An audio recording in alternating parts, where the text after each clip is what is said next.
Tribe Builders, Tanya Rooney here, and I'm super excited to bring the dude on today. I met this man at a gym. Oh my God. I don't even want to know how many years ago. I used to CrossFit, and I came across this young coach, or I'm going to just call him a young buck because, he's at least 5 years younger than me.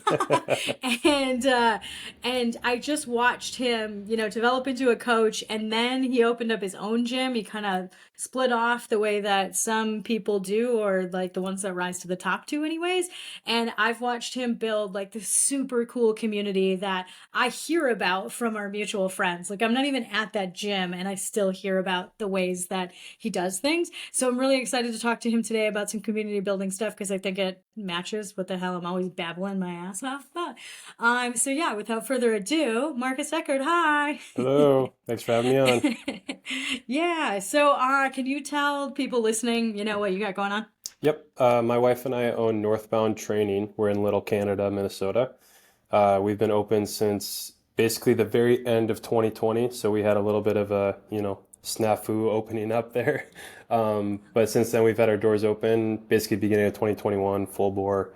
Kind of been growing ever since, but we run what was originally just a CrossFit gym, and now we've kind of expanded out of, not out of CrossFit, but expanded our services to, we have a Legends crew, I have a teen crew that I work with, we have some gymnasts, some basketball players, all types of different athletes from all walks of life that we train throughout different hours throughout the day. So yeah, super big passion of ours.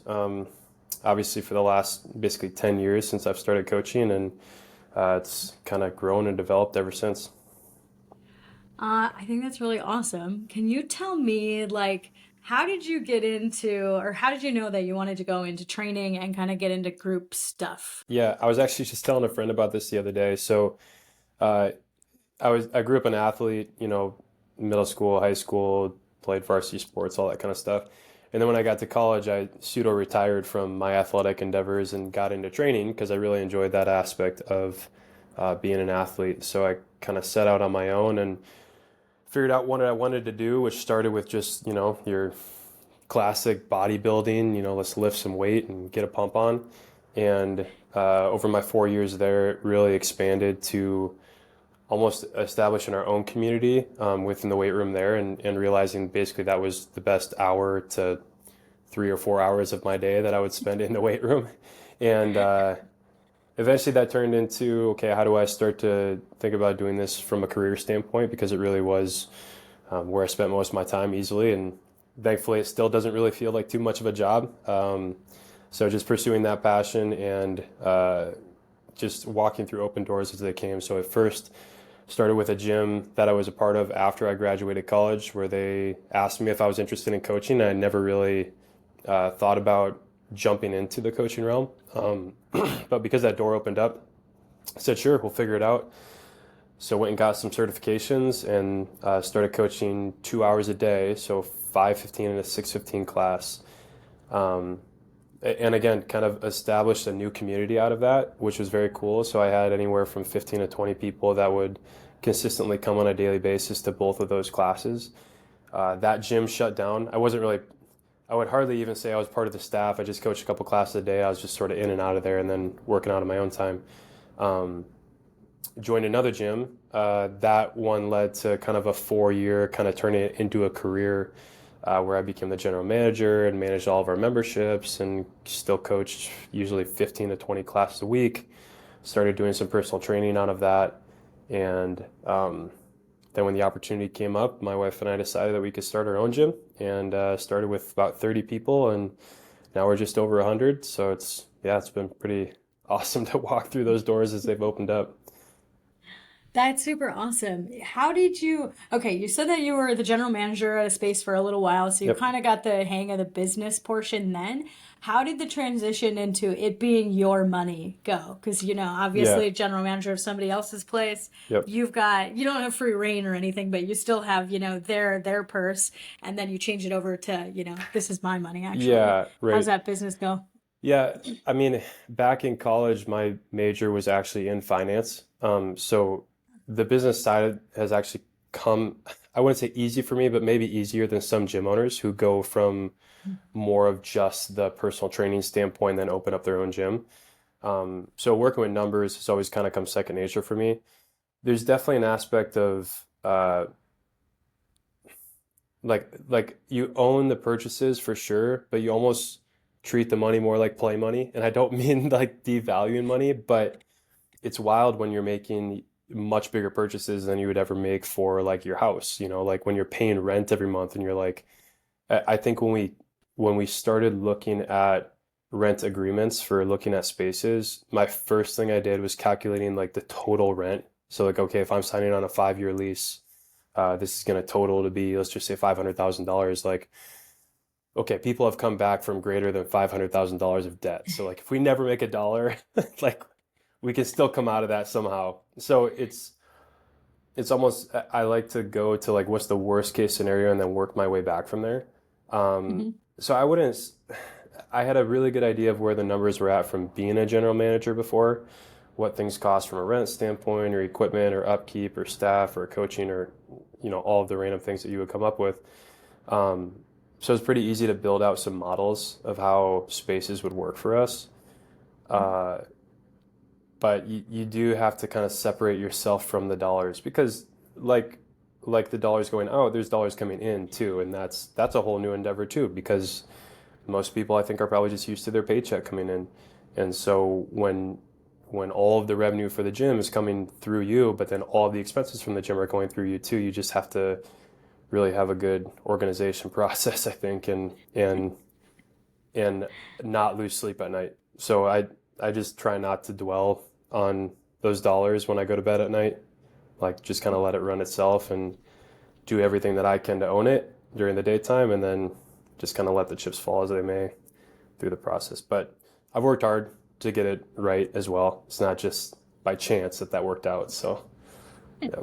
No, probably not. I don't Yeah. think most gyms, can succeed without getting people in. Yeah, for And sure. you mentioned like you guys have done pretty well over the years, like getting up to 100 people. Like that's a pretty big deal. Like, how did that look?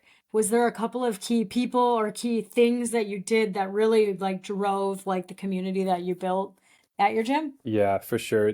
There's definitely a value um, to each member in terms of how they invest within the community. Like, we hope that consistency with their workouts is a big piece of it, but it's also how much they invest when they come in the space too. And I think those original 30, 35 people that we opened up with were all pretty well invested because they were already invested in our lives and vice versa. We had built good relationships with them. So it was a pretty easy fit right away. But when you also open up with 30 people that are highly invested in what you're doing, it allows you to leverage some of those relationships to get another person in the door and then kind of build a good reputation for yourself as well. Um, it's pretty easy for me to see when people come in the door, like even just our first sit down, if they're going to last for the next 5 years or if they're only going to last 5 weeks. Like it's very typical to see based on the ways that they talk about their fitness and their fitness journey up to that point, if they're going to be there for the long haul or if it might be better for them just to do a couple classes and keep the door open where they might pop in, pop out. Because I I say this all the time, especially with the free intros. I want everybody to come here, but it's not really for everybody too. Like the door is open to anybody that wants to come in this space, but I think it does really take an investment on their standpoint to say like this is how I want to train and this is how I want to train for the long haul and um, keep that perspective both with their fitness, but then also how they build relationships in this space. And hopefully my wife and I and our staff kind of model that for them too. I've had staff that have basically stuck with us since they started now. I mean, we've had a couple turnover, but that's just because they've moved or they've moved on to other things, but I still have a great relationship with everyone that's ever worked for us. So I think if that sets the tone, it's easy for that to permeate out into the community as well. Yeah, I've definitely noticed that about, I mean, like CrossFit in general. I know that you do a lot of other training, but it was one of my favorite parts about CrossFit is that the community is so strong. Like Yep. people are just there to help and to lift you up and things like that. And what are your favorite parts about like being in a gym community like this? Yeah, I think that's the big thing, and CrossFit does kind of create some magic when it comes to that. The intensity of which we train, and people think that's just setting your hair on fire every day. But I would say it's more of there's an objective with every workout. So it might be just to get a great pump. It might be to set your hair on fire and lay down on the floor for 5 minutes afterwards. It might be to hold a certain pace. Like there's every day is going to be a little bit different. But when you push yourself uh, with whatever the day is calling you to do, but when you push yourself alongside somebody else, I think that develops a pretty strong relationship with everybody. It's, when you're like slobbering at the mouth and sweating everywhere on your body, there's not a lot to hide from people. So I think that breaks down a lot of barriers too.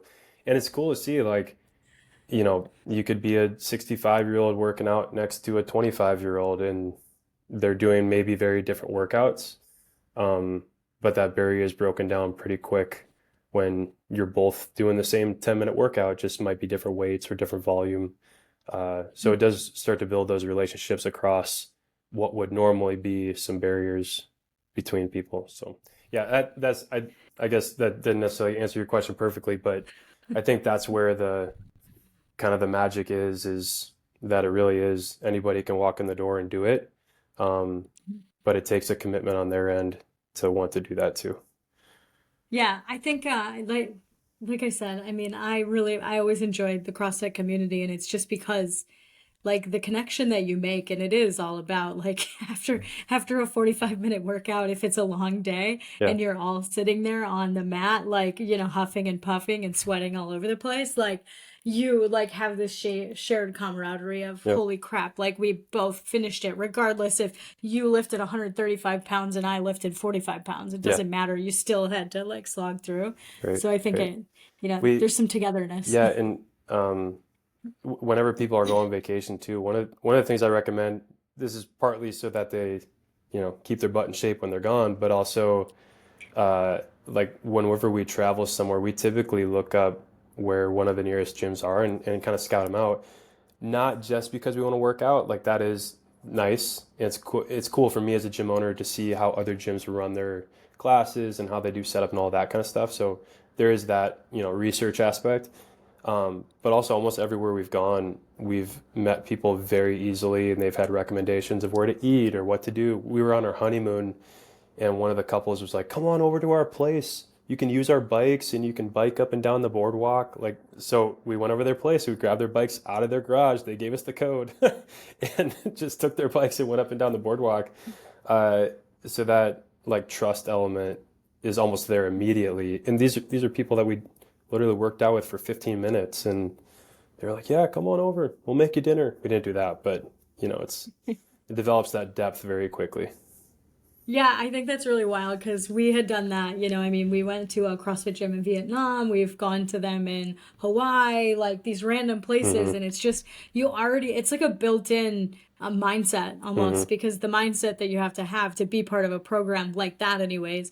And granted, there's a lot of people that do this. There's yoga places that do this. There's Pilates places that do this. It just feels like CrossFit is like such a, like as adults, I always tell people, I'm like, go join a gym. And they're like, I can't make friends at a gym, because when people complain about not being able to find friends as an adult, I'm like, Yeah.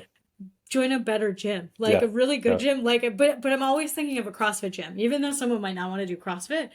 Those gyms, though, you commiserate in a way that you're right. You can go to like any state or any town. Like there's tons of towns with CrossFit gyms, and you just already have a plug-in of like, oh yeah, you can talk about all these workouts, and Yeah. it's really silly and weird, and it is a Kool-Aid you drink, but at the same time, what's so bad about a Kool-Aid that makes you fit and Right. gives you friends all over the damn There's a planet? lot there's a lot worse Kool-Aids that you could be drinking, that's for sure. Yeah. Yeah, And like and I yeah, think the good real for me. gyms I think the good gyms do a good job, regardless of if they're CrossFit or not, but they set up in a way that creates the social aspect. I've popped into other gyms. I haven't done Pilates. Sometime maybe I'll do it. But I've done yoga and I've done some other, cycle classes and that kind of stuff. And I think sometimes they're just kind of the in and out experience. Like you just sign up for class, you go in, and there's not as much of the social, which granted, you're not going to be in the middle of a yoga class being like, "Hey, Tanya, how's your day going?" Like that's a nice down dog you got going. Like there's probably not the same allowance in that methodology to allow for the social aspect. But hopefully there's the before or after that people can experience. And even a lot of the changes that we are doing to our space right now are just with the social aspect in mind, um, whether it's like the get-togethers we do or the holiday events, or if it's just before or after class, like it's building out the space so that people want to be there beyond just their workout, whether it's before their workout or after their workout, but just want to hang out. And we actually have Midwest Gymnastics is behind us, so we share some doors with them. And it's funny to see because some of the gymnasts have started like drifting to our side of the space and just come and like hang out, which they train with me too, so they're familiar with it. But it's cool to see the comfortability they have to just come in and just lounge on our furniture and hang out while we have class going on. It's like that's a huge marker for me of success, is that they just want to come and hang out here. So Yeah, I am. Okay, do you feel like you have had a ton to do with this? Is it the people? Like, you're granted, you're talking about literally creating the space, which is a huge deal. Like, you have to create a space that people even want to come hang. But do you feel like the people are the ones who are fostering that? Are you like, I think about the first gym we were at together, and I think about the person that was running that gym, and she was clearly good enough at her job because I mean, she had a gym for a really long time, but I don't even remember her being part of any of our conversations. It was about the people around you. So how much of it do you actually have to do with it? And how much of it is just like the people like being awesome? yeah, I think it's probably all of those things. Like what what we're doing now to kind of redesign our space is just more bolstering what's already existing there. Um, like allowing for more area for people to come and just sit down and chill. I don't know that I think it will have a direct impact on that. I like to think that myself and my wife and our staff are a big part of that too, because I want to just be able to sit down and hang out if I have nothing going on. Now, granted, I have a lot going on, so sometimes that doesn't happen. And there are some days where I go home at night and I kind of feel bad because uh, I actually get more time to socialize with people when I just show up and do class, um, versus coaching it. Because when I'm Mhm. coaching it, if I have 15 people or 20 people that I have to get around the room and talk to everybody, there's only so far that I can dive with each person. Mhm. Versus if I'm just participating, I kind of have as much time as I want to chat with maybe one person or two people. So I try to be intentional about that too. And I think that's a huge piece. And if there's anything that differentiates us from other CrossFit gyms that I've at least seen, and this isn't everyone, I think some probably do a good job too. All of our coaches do classes and do classes almost as much as anybody else in the space. I mean, some of our coaches come to 20 classes a week, and that's a lot. So Yeah. I'm not sorry, not 20 classes a week, 20 classes a month, Yeah. 20 classes a Uh-huh. month, not 20 classes a week, which again, is still five a week, which that's a Hmm. good chunk. Um, that from what I've seen, that rarely happens at other gyms because a lot of times coaches coach for maybe a free gym membership, or maybe they just want to come and get fit on their own or do their own programming, and that's not really how we roll. And Hmm. hopefully that's testament that we have good programming too, that our coaches continue to do classes. But I haven't really seen that anywhere that we've traveled to, that the coach is primarily their workout is doing class, which is pretty awesome. And I'm really proud about Yeah. that. Yeah, that's really cool. That is something to be said about it because I know a couple of gym owners that I'm not positive if they're usually the ones that are working out either way, way early or way, way late and by Hmm. themselves in the corner, kind of doing their own thing. So you're right, that is kind of cool to get to work out next to. There's been plenty of coaches I got to work out next to, Hmm. and that made it a lot easier to be friends with them when you like saw that they know it sucks too. Yeah, and I love when like we'll allow people to come to a free class on a Saturday morning, and I love when like secretly there's like five coaches there too. So maybe myself or Zach, one of our other coaches, are coaching, and then I'm like, oh, and hey, by the way, Tanya, like that's a coach, that's a coach, that's a coach. Like it's cool to. It's like don't do anything wrong, otherwise there'll be someone right on top of you. So yeah, Somebody will correct you. that's awesome. Yep, yep. Oh, that is cool. So I want to ask you about what I call this is seemingly random connections. It's like you meet somebody in a super unexpected place. I'm sure most of the people that you meet are gym style, but you met them at the bank or on a plane or something like that. But they actually ended up playing a really meaningful role in your business or in your life, and you just like didn't expect it. You got anything like that? I think it's interesting to look back over the years with just random connections of the guy rolling out in the corner, doing his own thing in the corner. I mean, one of the guys I work out with almost every single day, his name is Paul. He and I went to the original gym that I was at back in 2013, 2014. Um, I saw him every single day. We probably didn't talk for 6 months, maybe a year, like a long Hmm. time. And Hmm. he Yeah. existed there, I existed there. We knew of each other, probably knew each other's names, but didn't really chat. And then the next 6 months, he started coming into some classes, just sort of hesitantly, like not like full bore, but just popping into some classes. We hit some momentum, like we started chatting a little bit and built a relationship. And then when that gym shut down, he followed me to the next location, which was kind of surprising to me. But then our relationship continued to grow from there. And then he wanted to take it more seriously and started training with us. And then more and more and more, like the depth continued to grow. And at first, it started with like, oh yeah, there's a dude in the corner over there. Don't think anything of it. Um, but then slowly over time, it just chips away and chips away and chips away. And all of a sudden, we're going to his cabin and next weekend, it's like, and they're a huge pivotal part in our kids' lives and in our marriage and everything like that. So it's more of looking back now of those relationships that we've built over the last 10 years to be like, man, I never would have thought it would have ended up here. And that's cool because it's, hopefully a testament to their fitness. Hopefully they're pretty fit if they've been working out with us for 10 years. But you just continue to do life alongside other people, uh, and that depth continues to grow. The random thing is funny because whenever we travel anywhere, whether you go to the airport or go to meetings or go to the state fair, you're always looking at shoes. Like if you see someone else with like the CrossFit shoes on, A pair of Metcons. it's pretty easy to be like, hey, where are you from? Where are you out of? Or if you see someone with a shirt on, it's pretty Yep. easy to spark up a conversation with someone about where they're from or what they do. And there's random connections all the time.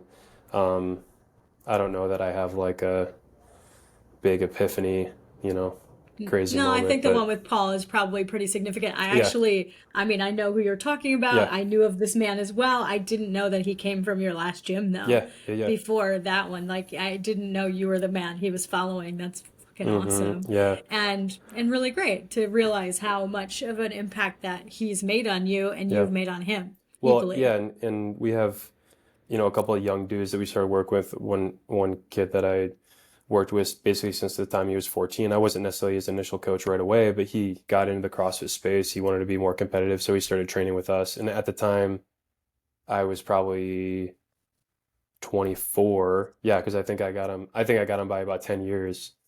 And so now being 34 and 24, and just being kind of a part of his fitness journey throughout the Mhm. years, through basically starting middle school, going into high school, and then into college. And this last year, or not this last year, a couple of years ago, he joined the SEALs. And so now we have a Navy SEAL, and then there was another guy behind him, and he wanted to be a Navy SEAL. And so he trained with us for a little bit, and now he's a Navy SEAL. So those types of things are the things that I really like to hang my hat on of I like to think I played a little bit of a part of that. I don't it's all them. It's all their character. It's all how hard that they've worked. But to be part of that journey is pretty sweet. So that type of stuff's awesome. Yeah, that is really cool. It gave me goosebumps, Yeah. Marcus. Just like, Yeah. Yeah. oh, Well, that's so well and, great. and I'm not here gonna cry though. and here's me, like I get to, do what I love to do and kind of be a meathead by trade and love fitness and deep dive into that. And here's these guys going off to be like Navy SEALs and me thinking like, man, I could never do something like that. But physically helping them prepare for that battle is pretty cool. So, and Yeah, also well, I'm you also very learn. thankful it's not me. It's like you guys rock and roll. You guys go crush it. You know? Well, you definitely have to play you I mean people play a role in that like in other people's lives. Like they Hmm. have to because there's mindset that happens especially in a gym. I mean like the biggest muscle, the biggest thing is your mind, is the one between your ears. So they had to have at least be somehow determined, yes, their own resilience, but you learn so much more in the gym too when Yeah. you're around good people. Like because not everybody's good people. Yeah. Yeah. It's cool. It's cool to um, be able to work with some younger athletes now and just see where they go and end up. And I think if they're doing this as teenagers, boy, they're going to go crush it in their 20s. Like that's a Yeah. pretty good start when they know how to Yeah. work this hard. Um, Mhm. it carries them through college and beyond to wherever they're going to do, and they all, from what I've seen, all turn out pretty successful. That's good. Yeah, it is a really good base. Like I think of the things that I wish I would have known when I was growing up and, you know, the health and fitness is Mm, totally at the top of that list of like, man, I wish I would have gotten taught this and this mm. and this. So like to be able to get to be part of those journeys is pretty friggin' Yeah, awesome. I mean, even being an athlete back in high school, my coaches had no idea. They had no clue how to eat. They had no idea how to train.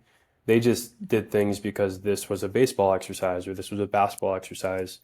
Um, they didn't have any idea how to coach it or what to do or probably even what the benefit was other than, oh, this will make you jump higher, throw harder. It's like you don't know that. But the other thing It's I was thinking about, this came up kind of recently too. The first teen class that I had, um, I'm still like 9 for 9. I think it was a group of 9, but like I'm still 9 for 9 in terms of like talking to them this past year, like being a part of whatever they're doing. And now cool. I think that was my first crew, and now they're all tw between 22 and 24. So it's kind of probably that teacher aspect, like I'm a coach. I don't necessarily think of myself like a You're school pretty teacher, much but like teacher. Yeah. when the teacher's maybe first class graduates from college, maybe they were like an elementary teacher and their first class graduates from college, it's like, holy smokes. That's a Yeah. long time. That's what I mean, these kids are getting their first, maybe second jobs.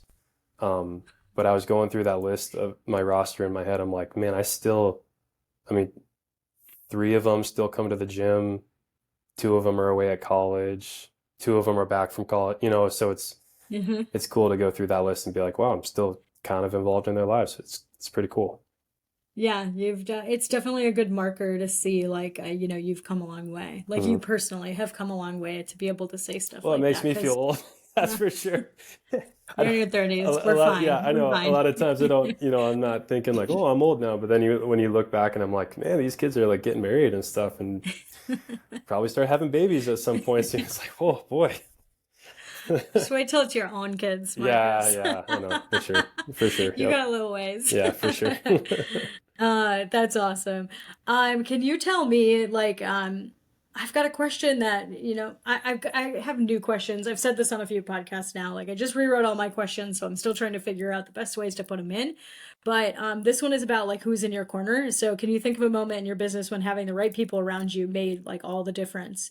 And something went wrong, you had to talk through a big decision, whatever it is. Like, what kind of support does that look like when that happens? Yeah, Yeah. there's especially in the space that we're in, there's not a lot of just other gym owners where it's like, oh yeah, I'll call them up and see how they do it. Like I said before, when we travel to different places, I really do like to talk with other gym owners to see what their experience has been, what their journey has been, to try to learn from some of that. But especially not only the fitness space, but just in the functional fitness space and CrossFit, there's not that many. I don't know how many affiliates are in Minnesota, but there's probably 10 that I could call up and talk to. And there have been conversations in the past where I've learned from some of them or how they've grown or what they've done. Uh, but it's kind of leveraging more other people that I know that have been successful in what they've done, whether it's their own business or um, my father's been a pastor my whole life, so I have some of that in the family too, some sounding boards there. Uh, but it really, at the end of the day, it comes down to my wife and I talking through to use our best discernment to say, do we feel like this is going to be something that's worth our time? Because even though it may predominantly be my time, it's still going to have an impact on me being a husband, me being a dad. So it really does become kind of a conversation of if it's worth our investment together. Uh, so I feel like I've always had the right people around me. Um, I think some of that's my own effort, but also trying to use my best judgment of like who are the people that are worth listening to, because everybody wants to be able to give input these days, and Everybody. and yeah, and I truly think that relationship or that status with somebody is earned, over time. And again, we've had relationships for a long time. So if there's a business thing, I know, 3 or 4 people that I can go to for that. If it's a fitness thing, our coaches are great about talking through different programming things or warm-up things. So that's always nice to have those conversations. If it's about my golf game, I got, I got people around me that I can go to for We got that. So, plenty of people right, yeah, for for that. sure. I know. Um, so I think it's more looking around and saying, okay, where is this going to best apply for the conversation that I need to have? And we have, like I said, we have over 100 quality people now too. So if it's a parenting thing or a marriage thing, there's certain people that I could go to for that. If it's a business thing, there's certain people there. So it, what we do from a CrossFit standpoint or a functional fitness standpoint really does draw a good amount of quality people. So we're at no shortage for that, which is pretty awesome. Yeah, I didn't even think about the fact that, like, being the business owner, so you essentially have 100, friendly acquaintances slash friends Hmm. that whatever their specialty is. Like, I remember going to the gym and asking for HR Yeah. advice Yo, from for sure. Kim Yep. Yep. because you're just like, Yep. well, yeah, but this person does this thing, and like they also have a level. It's the same as you going to plug in to friendships or to like places in other states and countries is you're just like, well, we already know it's this level of human because it's a CrossFitter, because you have to invest in you have to care enough to invest in yourself, you care enough to invest in like all of these things. So same with the people that show up to your gym, they're all different business owners and things like that, and workers, and you just have like a whole subset of Hmm. people. Like, I Yeah. didn't I even mean, think of that. That's this awesome. this was this was a text yesterday, but we have a gal that uh, I'm gonna butcher whatever she does for work, but she specializes in like asphalt development, Oh like yeah. road patching and what to use on the roads and stuff. And we have some potholes at the gym, and so I mean, even like something like that, I'm like asking her like if there's materials that we should use or if this was the right one or if this was the wrong, So Yeah. we have this 100 random people that do all 100 random different things. I met a gal Uh-huh. yesterday that's like a raptor trainer, like a bird, like a big bird trainer. Like she goes to like What? yeah, she goes to like sites They, and brings 4 big birds with her, and so so that's one of those things where like, hey, you got a mice problem? Maybe maybe you leverage her. So yeah, actually, my husband would love to talk to her. He's oh yeah, always talking about yeah, like birds and yeah. falcons and stuff. I'm like, okay, why are And we talking and about this was this, you like an intro weirdo? session. She like mentioned it in passing, like as she walked out the door, and I wanted to be like, hold on, Wait a minute. I need you for like 30 more minutes here. I got so many questions. I would really like to ask you more things. Yeah, yeah. That's awesome. Okay, I have a couple of more questions. One of them is I'm trying to kind of figure out the keys that people use to turn the challenges into opportunities. So something like, shit hit the fan, whatever it was, it's just a real challenge. It could be like in the business, it could be with health, it could be your marriage. And, what was the situation and how were you able to like hop into a new mindset, or how did you change it so that it turned into this gross thing that turned into a like, oh my God, this is awesome. Look at what I learned. Yeah, I mean, we have our one big one was when I got let go from my past job. It was the end of 2019, and kind of blindsided in a way, and I don't mean that it was bitter, or angry, or anything like that. It wasn't something that we were expecting. In fact, the week that week we were closing on our first house. So clearly we were not expecting me to get let go from my job.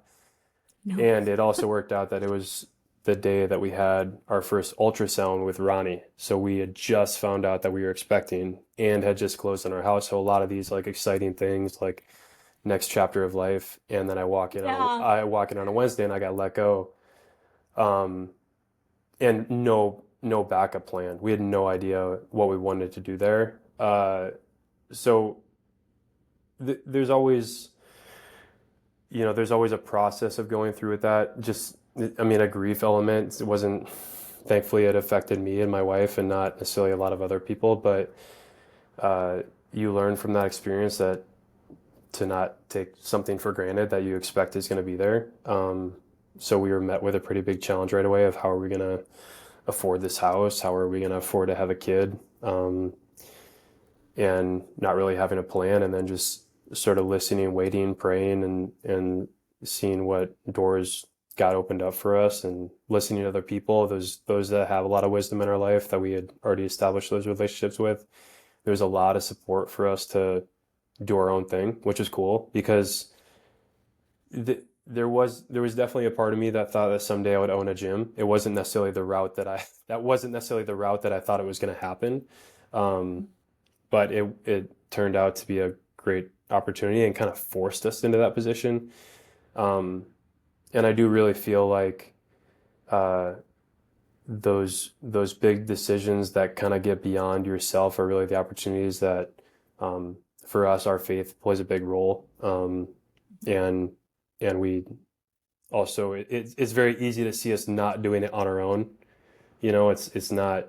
I don't look back at that time of, oh, look how hard I worked, or look what we created, or look what we did, as much as, boy, it took a lot of people around us. It took a lot of voices.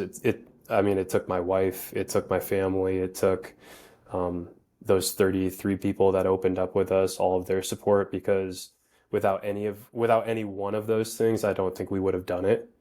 Um, so it really was taking with that challenge and saying like, okay, this could be an opportunity if we really allow ourselves to make it one. And it was scary and it was uncertain, but I also think that's why it turned into something so great and such a great story too, because we really did go into the unknown in a way. And it was just figuring out as we went too, like especially being unemployed for a while there, because that was the end of 2019, right? Yeah. So we that was end of September 2019, and so we started brainstorming, could we do this? What would our brand be? What would our name be? And started, as we got into the holidays, have an idea of what we wanted to do. Started looking at buildings and leases, signed a lease first week of March because it was my wife's birthday. By the end of that week, it was dissolved, It was completely dissolved. COVID. Yeah, because of Yeah. COVID. Everything was shut down. And I was very anxious going into that lease too, because it was a retail location and just felt like uneasy and unsettled about it. But it was our best opportunity at the time. And then that pushed us back about 2 months. And after that 2 months, found another location. And right away, just like a ton of affirmation from people, from the landlord, from just my general intuition about it, that it was going to be the right option for us. And we were there for 4 years. We had to do like a 5 month build out. We opened up at the end of 2020. And then at the end of 2020, we were shut down for 6 weeks because of COVID again over the Mhm. holidays. And then basically beginning of 2021 was when we opened up for good. So yeah, it was scary. And every day, every week, every month had a little bit more uncertainty to it, like it did for a lot of people during that time. Um, but it really created this beautiful picture of what is now a pretty awesome story. So Yeah, no, absolutely. yeah. It was a gross time. I kind of forgot about the fact that Yeah, you and I did that mean, during and COVID. the other cool pieces of this too was like, because we got pushed back in our lease, my son was born beginning of May, and our original opening date was going to be when his due date was. So that Oh yeah, original lease way that we better. signed in March, yeah, was a 2 month build out. We were planning to take over the lease starting May. My son was born on May 3rd. So because we got pushed off, basically got to go through the whole, the basically hold my wife's hand through that whole pregnancy process and not have to worry about opening up a business. Because I was on unemployment, that got extended because nobody could get a job during that time. So that helped us fund the business. Um, yeah, so it was cool how the timeline all worked out. And by the time that we opened up on November 1st of 2020, we had 6 months with our son, had a good handle on being parents at that point and what it was going to look like. So yeah, pretty cool. That's yeah, that is really awesome. It's this magical thing when life aligns the way it's Yeah, supposed to. yeah, we would have been screwed if we had opened up in May and had our kid at the beginning of May. I have no idea how we would have done it because Yeah, we would have maybe you'd never be slept. divorced. Yeah, we would have never Yeah. slept. It would have been awful for sure. Yeah. Okay, so I want to wrap this up saying, so typically I'm talking to real estate people who talk a lot about business, but in your case, it could be about, somebody that just feels solo out there or somebody who really does have like another gym. So another gym owner. So if someone was listening right now and feels like they're building their business in a vacuum, like without support, without peers, what would you tell them about the impact of finding or, building their own tribe of, fill in the blank Yeah, I mean, I athletes, think it's business been owners? vital. It's been everything in terms of our success. Just having the right people around us. It's I want to build. I think it is establishing what success looks like for you, and really for us, especially kind of moving into the space that we're in now. I mean, we doubled our square footage and took on a lot more. Um, I'm really in a position where I'm like, I want to be proud of what we've done, like of this space that we have, of the changes that we're making, of the community that we have, and hopefully being profitable is also part of that, and I wouldn't be very proud if we weren't profitable. Um, but I would say I'm one of those owners that my original intent wasn't just to go into the space that I wanted to go in just to make money too. So I think it really is saying at the end of the day, what's going to help you sleep at night? Like, how do you measure success for yourself? And for us, I think I've alluded to this already. A lot of that's based on our relationships, and affirmation that we're doing things the right way, whether it's a programming standpoint or a coaching standpoint, or just a community standpoint. Uh, so I think if anybody is, wanting to open their own gym or their own business or whatever, it really is determining how you measure success for yourself. Um, I probably don't have a great answer if that's just being maximally profitable, because there's definitely things that we could do or that we could have done to make more money. Um, but I don't know that there are things that I would be super proud of if we did. Um, so I think just having the right people that will echo that same thing and keep you grounded into what you feel like your mission and your core values are is a big part for us. Having a great spouse to do that is a big part of it too. That can that can keep me on the straight and narrow. Um, Yeah, you I- picked right. yeah, and that being said, I don't, and Sarah and I talk about this all the time. I don't need Sarah to be me, and I don't need to be. I definitely couldn't do her job. She's about to make our third kid, or she is making our third kid, so I definitely can't do her job. Um, so it's knowing where each other's strengths and weaknesses are too. I don't think I could have done this if I was single, for sure.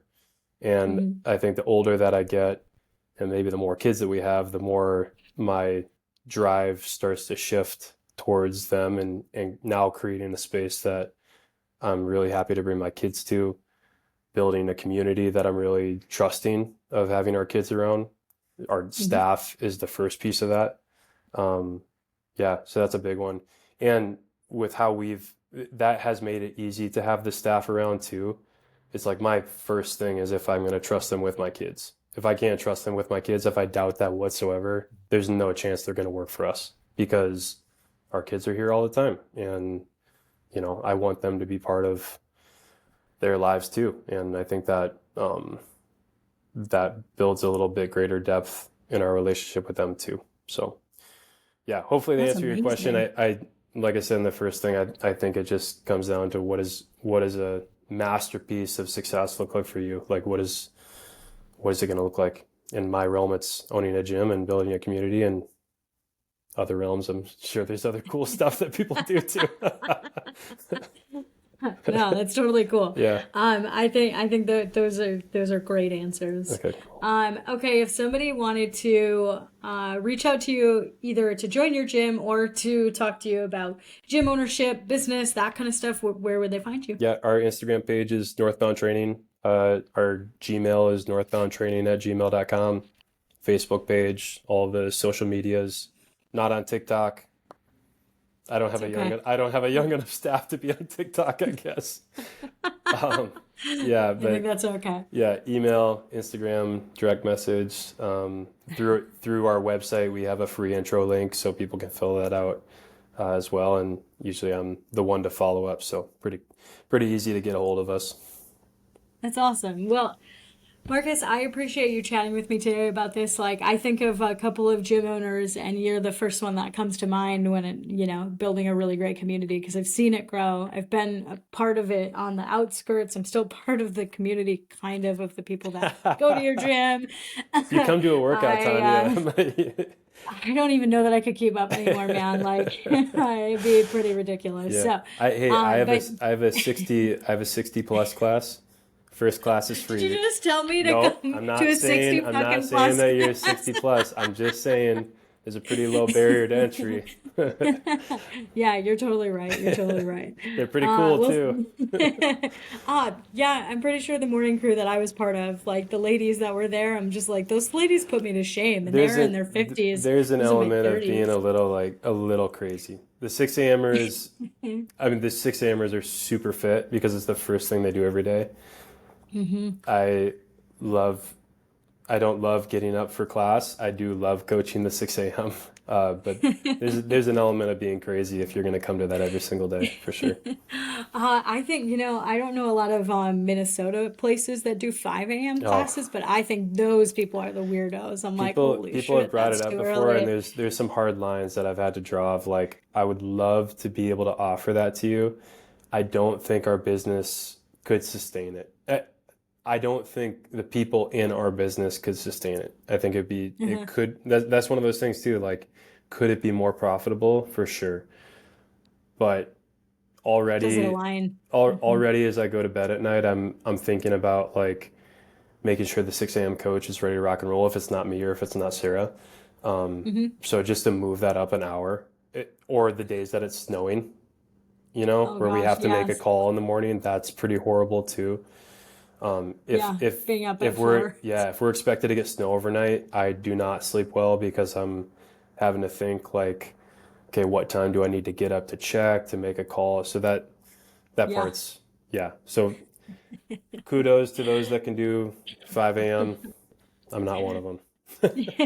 So I won't make you do that. yeah, I think right, those people are totally nuts. So, right, right, well, again, thanks a lot for the time, Marcus. I really appreciate it. And try builders, if you like this, or if you want to send it to somebody, please do. We love reviews. We love any business that people can send Marcus's way. That's what I want to. for That's what I sure. want out of this. So, Cool. all right, thanks, guys.